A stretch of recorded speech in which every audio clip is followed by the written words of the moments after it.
عارفين، في العادة لما بننزل أي ابلكيشن جديد على الموبايل دايما بنطمن جدا لفكرة الفترة التجريبية المجانية. بنقول لنفسنا عادي يعني هنشترك ونجرب، ولو ما عجبناش هنلغي الاشتراك بمنتهى السهولة. بالظبط كده. الموضوع بيبان بسيط ومفيش منه أي ضرر خالص، بس تخيلوا بقى لو طبقنا عقلية الفترة التجريبية دي على قرارات مصيرية زي الارتباط. يا خبر، دي بتبقى كارثة، لأن فجأة زرار الإلغاء ده ما بيبقاش شغال أصلاً. ده حقيقي. وعشان كده أهلا بيكم يا جماعة في تحليلنا العميق لمقال اجتماعي شيق جدا قرأناه النهاردة. المقال ده بيفكك أزمة تأخر الزواج والضغوطات العائلية بشكل عبقري. مهمتنا في نقاشنا النهاردة إننا نستكشف إزاي التنازلات المبدئية البسيطة دي اللي بنعملها بحسن نية ممكن تتحول لفخ نفسي مرعب. يعني المقال بيبدأ بتحذير واضح جدا من التنازل عن المواصفات لمجرد السماح للخاطب إنه يدخل البيت تحت شعار خليه يدخل البيت بس، ولو مش عاجبك ابقى ارفضيه. بص، اللي بيلفت النظر هنا بجد هو الشبكة المعقدة من الضغوط اللي بتبدأ تشتغل بمجرد ما الخاطب ده يترفض بعد ما دخل البيت. يعني البنت بتبقى متخيلة إن الرفض ده حقها الطبيعي، وإن مجرد كليك على زرار الإلغاء. صح، بس بمجرد ما الرفض بيحصل بتلاقي الأب فجأة شايفه شاب لقطة وطموح، والأم بتبدأ تقول جملة بكرة ربنا يهديه يا بنتي. وفجأة بتلاقي أختها مستعجلة عشان دورها في الجواز واقف عليها، وبتضغط هي كمان. لا، والموضوع ما بيقفش عند أهل البيت بس، ده بيمتد لإحباطات بنات العمة والخال.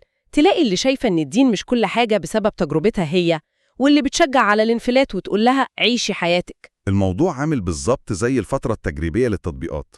يعني بمجرد ما الواحدة توافق وتدوس اشتراك عشان بس تشوف، بتبدأ رسائل الضغط والزن تيجي من كل حتة عشان تقبل العرض غصبا عنها. بالظبط، وإذا كان فخ الفترة التجريبية ده بيخلق كل الاستنزاف النفسي ده، فاللي يكسر الدايرة دي محتاج استراتيجية مختلفة تماماً. إزاي يعني؟ الكاتب اقترح إيه في النقطة دي؟ الكاتب هنا بيحكي تجربة شخصية لزوجته، هي رفضت فكرة التنازل دي من الأساس وحطت شروط صارمة جدا من البداية عشان تتجنب الضغط ده من جذوره. أنا قريت الشروط دي في المقال وكانت بجد مش عادية خالص. دي اشترطت إنه يكون ملتزم. مش بس كده، وعيلته كلها كمان ملتزمة عشان الأطفال يتربوا بفكر واحد، وكمان يكون داعية بس مش بياخد أي أجر مادي على ده.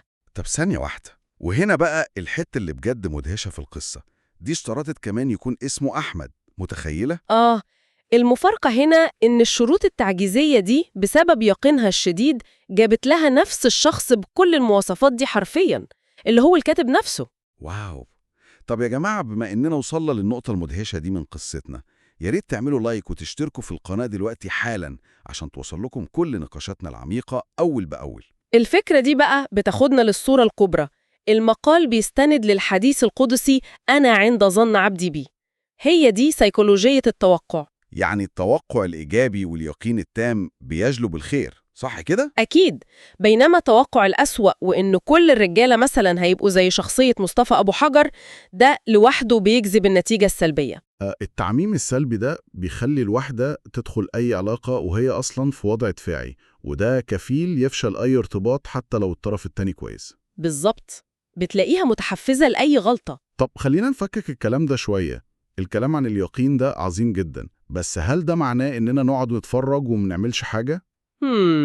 تقصد إيه؟ يعني هل انتظار شخص بمواصفات دقيقة جدا واسم معين ده منطقي؟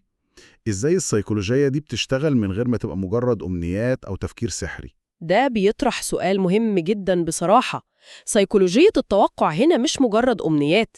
الميكانيزم نفسه بيشتغل بإن الإنسان لما بيرفع سقف توقعاته بيقين، عقله الباطن بيرفض يقبل أي مساومات.